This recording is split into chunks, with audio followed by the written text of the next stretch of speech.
Olá, meus queridos alunos do sétimo ano. Vamos iniciar a nossa segunda aula online, estudando em casa. Bem-vindos! Espero que todos tenham assistido a nossa primeira videoaula e tenham aprendido bastante o nosso conteúdo que é sobre os povos africanos. Hoje nós iremos estudar sobre os povos Yorubá. Os Yorubás foram e continuam sendo importantes na formação da cultura brasileira.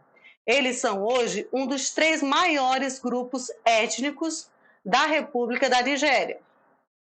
Acompanhe no seu livro, página 22. Este quadro ao lado. Acompanhe o mouse.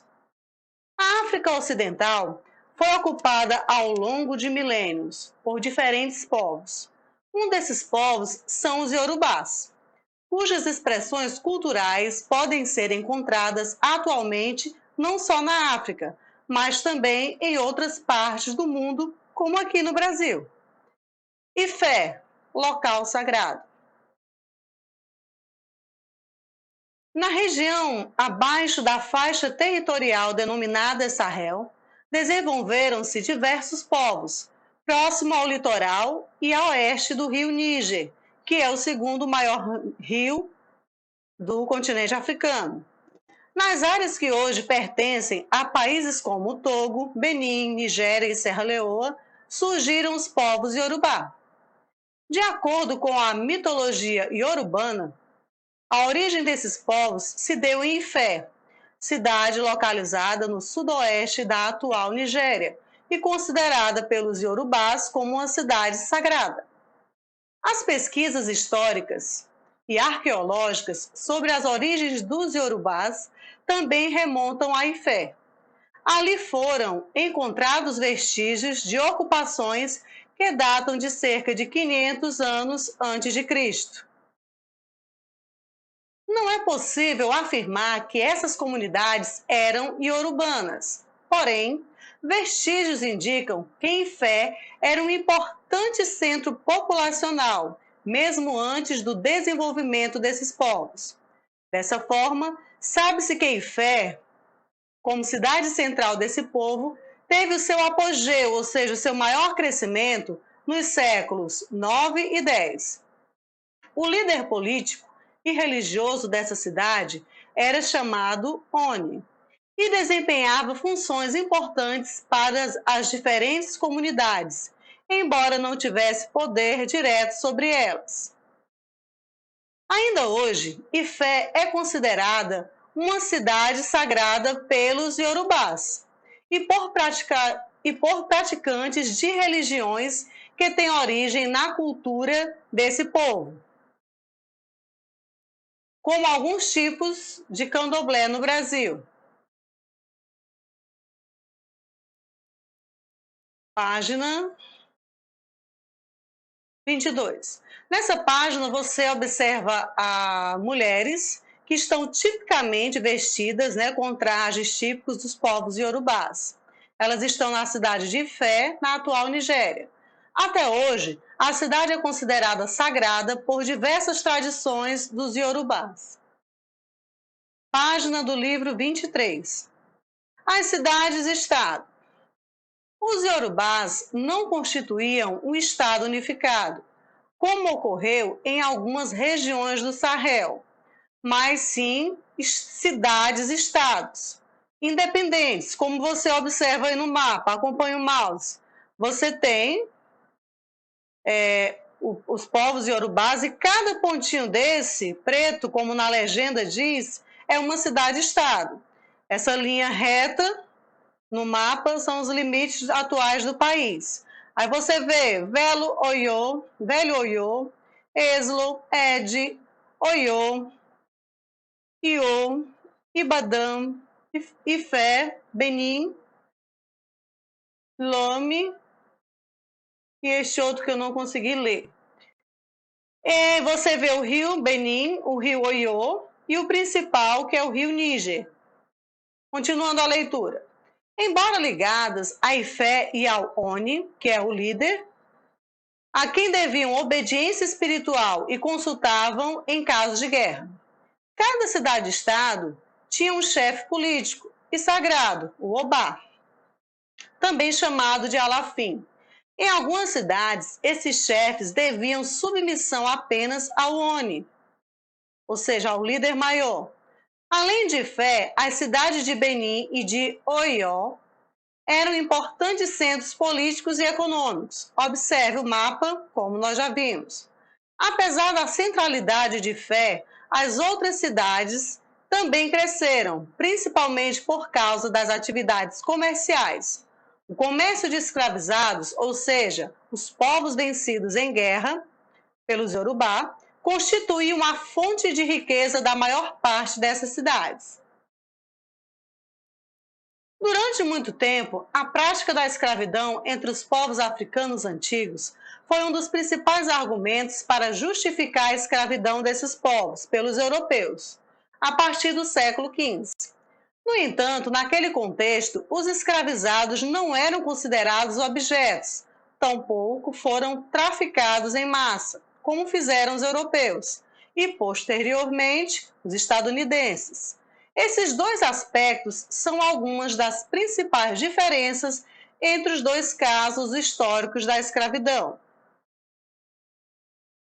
Vamos agora ler um trecho escrito pelo historiador, que diz assim: o trecho a seguir é de um historiador, que faz uma análise sobre os primeiros contatos entre os europeus e africanos e a crescente demanda por mão de obra. Na metade do século XIX, a África ainda era um continente cheio de segredos para a Europa e as Américas, e eram relativamente poucos os africanos que sabiam alguma coisa sobre os europeus. Estes conheciam os litorais da África e os cursos inferior e médio de alguns de seus rios. Porém, estavam, em geral, em terra desconhecida, a 100 quilômetros da costa ou a menos. E a essa distância do litoral, não era incomum encontrar quem jamais tivesse visto um europeu ou dele só recebesse a mais vaga notícia. Foram as áreas em que se haviam estabelecido como colonos, no Senegal, em Angola, em Moçambique e na África do Sul. Os europeus tinham se restringido a comerciar no litoral. Os reis e chefes africanos dificultavam, quando não impediam, que os europeus fossem vender e comprar no interior. Tinham estes de se resignar a fazer negócios com os intermediários africanos, que traziam até as praias o ouro, o almíscar, as peles, o marfim, as plumas e, sobretudo, os escravos. Lembrando que o comércio ela sempre foi uma atividade muito importante para os povos iorubás. Continuando, os africanos não escravizavam os africanos, ou seja, nem se reconheciam então como africanos. Eles se viam como membros de uma aldeia, de um conjunto de aldeias, de um reino e de um grupo que falava a mesma língua. Tinham os mesmos costumes e adoravam os mesmos deuses. Eram ainda que pudessem ignorar esses nomes que muitas vezes lhes eram dados por vizinhos ou adversários. Nomes como mandingas, fulas, bijagós, achantes, dalmeanos, vilis, iacas, caçanges, lundas, niamueses, macuas, chonas, e escravizam os inimigos e os estranhos. Vamos à nossa atividade. Essa atividade ela se encontra no livro de vocês na página 25. Vocês irão observar essa imagem e responder em seguida as questões. Na imagem você vê um grupo caribé, representando uma cerimônia para Oxalufa, no Opô Alonja. A aquarela ela foi feita para o livro Iconografia dos Deuses Africanos. Lembrando que os africanos eles tinham uma religiosidade muito apurada. E eles cultuavam os orixás, que é uma cultura que até hoje ela está aqui presente no nosso país, principalmente para os seguidores da religião do Candomblé. Aí você vê uma cerimônia do ano, essa foto é de 1980. Sobre a imagem, responda: como as pessoas representadas nesta obra estão vestidas? Quais delas chamam mais a sua atenção e por quê? B. A pintura registra um ritual de candomblé. Com base na imagem e na legenda, levante hipóteses sobre o ritual representado. Ou seja, fale um pouco daquilo que você conhece sobre o candomblé. C. Um artista caribé, nascido na Argentina e naturalizado brasileiro, fez esse registro com base em suas experiências nos terreiros de candomblé do Rio de Janeiro, da Bahia e de Pernambuco, nas décadas de 50 e 60. Em sua opinião, pergunta pessoal, como a cultura iorubá chegou ao Brasil? Pronto, terminamos a nossa atividade de hoje. Vocês irão bater uma foto e me enviar para o WhatsApp. Envie somente essa atividade. Por favor, escreva toda a atividade de caneta azul ou preta, porque fica mais legível para eu ler tanto no celular como no computador. Lembrando que essas atividades garantirão o sucesso da sua aprendizagem. Conto com o empenho, com a participação de cada um dos alunos. Por favor, estudem. Estamos em casa. Fique em casa, cuide-se. E neste momento eu finalizo mais um Estudando em Casa. Até a próxima.